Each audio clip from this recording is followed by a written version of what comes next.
The football gods have spoken, and the football gods want the Baker Mayfield era in Cleveland to begin, guys. A preseason injury for Tyrod Taylor, whether it's the wrist, the forearm, the elbow, whatever exactly it's going to be.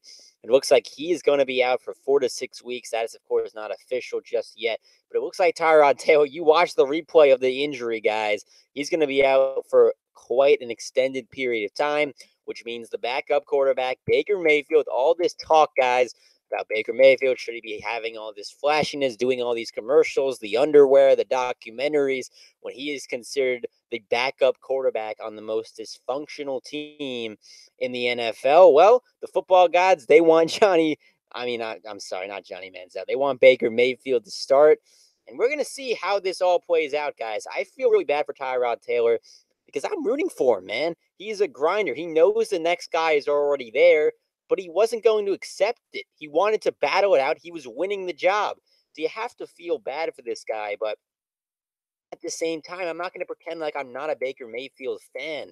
Yes, he's made mistakes, but I like a good redemption story, and I like a guy who's a grinder, who no one feels, and so many people are doubting this guy. They don't believe he can actually be an NFL quarterback. And Baker Mayfield is one of those guys. He's interesting. He's polarizing. You want to see him play. And as much as I like Tyrod Taylor, you're not going to turn on a football game and watch because Tyrod Taylor is the quarterback. It's just not the type of guy he is. But we saw what Baker Mayfield did at Oklahoma. He was the most polarizing player in college football at Oklahoma. And you have to love what you see from Baker Mayfield. Is he ready to be an NFL quarterback from day one? I don't think so, but he's played pretty well in the preseason. I'm willing to give him a shot. The only thing I will say is I don't like the idea of forcing in Baker Mayfield right now because he's the number one overall pick. There is all these pressure and, in a lot of ways, unrealistic expectations from Mayfield. And let's say he starts out a little slow and he starts losing confidence in himself a little bit. We get a little bit of a repeat of a Johnny Manziel or so many other star quarterbacks that we've seen. It may not bode well in the long term for Baker Mayfield if you lose him, if you lose his confidence. He's a grinder. He's a guy who knows he's going to have to work his butt off each and every day. So maybe he's not as susceptible to that as maybe others are. But at the same time, you have to wonder, is it the right move to put in Baker Mayfield from day one? The Jets with Sam Darnold are thinking about the same thing. You got Josh Allen with the Buffalo Bills. We don't know who's going to end up starting and who isn't, but I do know the Jets are probably going to have Sam Darnold start from day one. And now it looks like the Cleveland Browns are going to have Baker Mayfield start from day one. Is that the right move? I want to know what you guys think. Like the video, comment down below, and subscribe. All this talk about Tyrod Taylor being number one, Baker Mayfield being number two, and now it looks like Tyrod Taylor, there's no way he's going to be able to play in the opening game of the season. And you're 100% right, Rick. It looked like a pretty gruesome injury. You hate to see it, especially for a guy I'm rooting for in Tyrod Taylor. We all know Baker Mayfield is the future of the Cleveland Browns, but that doesn't mean that Tyrod Taylor couldn't have been the present for the Cleveland Browns for this year, at least for a couple of weeks until we know Baker Mayfield is 150% ready, because you don't want to throw him in there until you know. But now you're in a situation where he might not have that option. It's a very similar situation.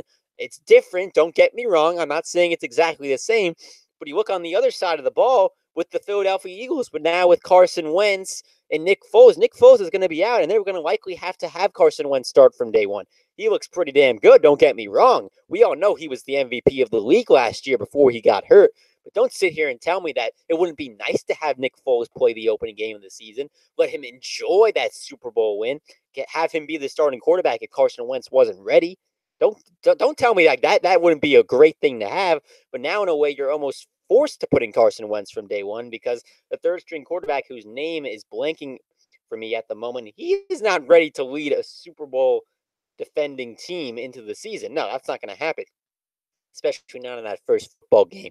A gruesome injury for Tyrod Taylor, guys. Whether it's going to be the wrist, the forearm, the elbow, the hand, I'm not 100% sure what the exact diagnosis is just yet, but it looks pretty bad for Tyrod Taylor.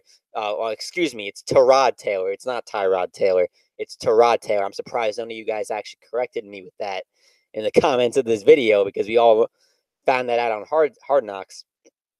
But anyway, guys, Tyrod Taylor goes down. Hate to see it, you really do.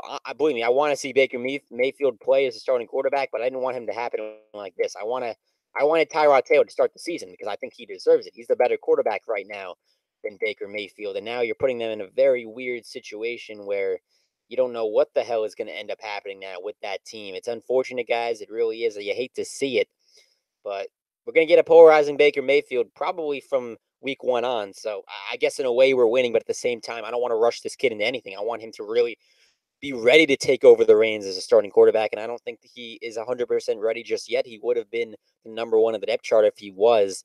I like trusting the process. I think there's something to be said for the Aaron Rodgers of the world, the Steve Young of the world. But, I guess we might have different plans as it looks like Baker Mayfield is going to be starting from day 1, which you can go back and forth on if that's good or bad for the Cleveland Browns.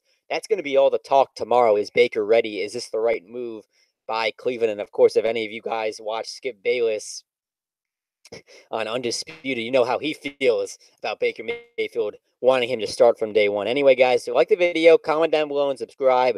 Tyrod Taylor goes down. It looks like the Baker Mayfield era is about to begin in Cleveland come week 1 of the regular season. Thanks for watching, guys. Like the video, comment down below, and subscribe, and we'll see you next time.